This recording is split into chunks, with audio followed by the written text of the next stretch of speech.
Buenas tardes, estimados maestrantes. Vamos a hablar de los estados de excepción.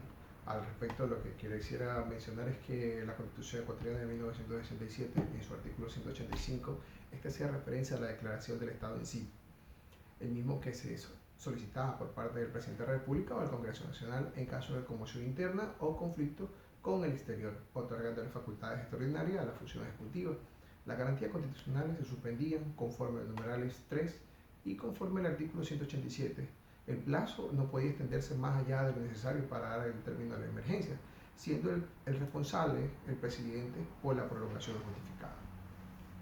El artículo 78, numerales M, N y Ñ de la Constitución de 1979, dentro de las atribuciones y deberes del presidente de la República, podía declarar estado de emergencia nacional en caso de eminente agresión externa y limitar los derechos de la comunicación social. En cuanto al estado de excepción, conforme lo estipulado en la Constitución de la República del 2008, en su artículo 164, el presidente de la República podría decretar el estado de excepción en casos de conflicto armado, internacional o interno, de grave conmoción social, calamidad pública o desastre natural, sin interrumpir las actividades de la función del Estado, conforme al artículo 165, con el apoyo de la fuerza pública y la Policía Nacional. El estado de excepción, estado de emergencia, estado in situ, facultades extraordinarias, etc. y otros nombres que se utilizaban para concretar poderes en una autoridad, limitando ciertos derechos, adoptando medidas extraordinarias, muchas veces para legalizar los peores abusos y arbitrariedades, limitando los derechos humanos.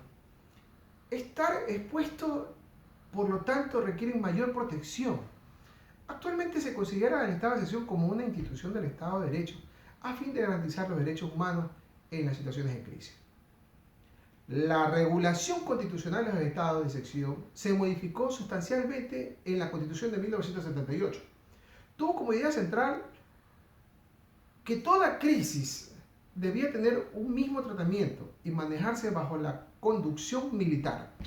El texto constitucional de 1998 pretendió poner límites al estado de excepción. Estableció un cierto tiempo máximo de duración de emergencia y se redujo sustancialmente el número de derechos que podían ser suspendidos.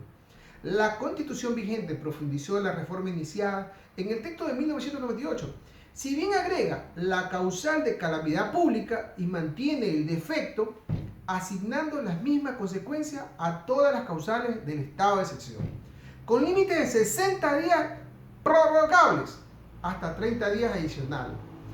Asigna a la Corte Constitucional para que se pronuncie sobre la constitucionalidad del decreto que establece el estado de excepción.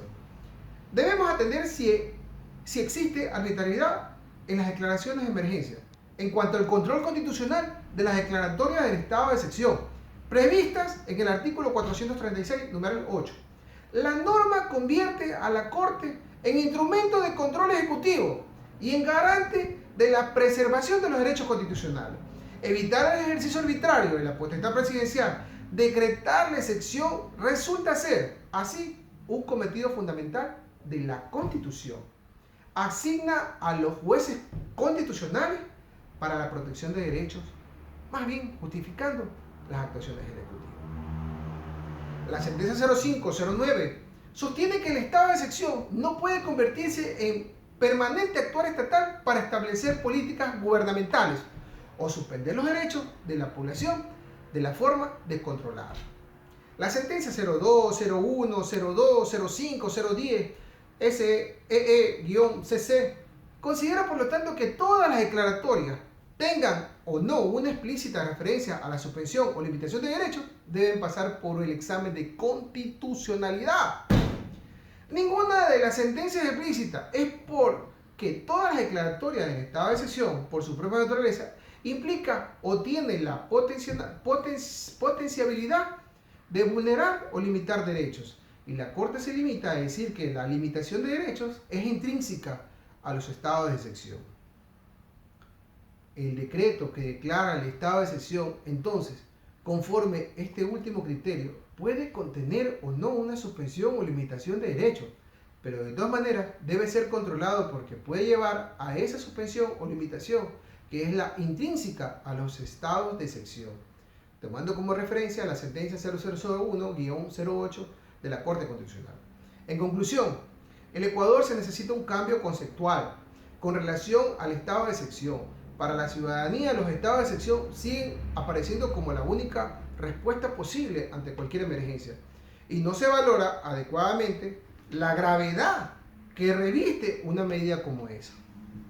Una Corte Constitucional verdaderamente comprometida con el paradigma garantista debería aportar en el proceso de su nuevo entendimiento de la institución de las facultades extraordinarias. Hasta aquí mi intervención. Muchas gracias.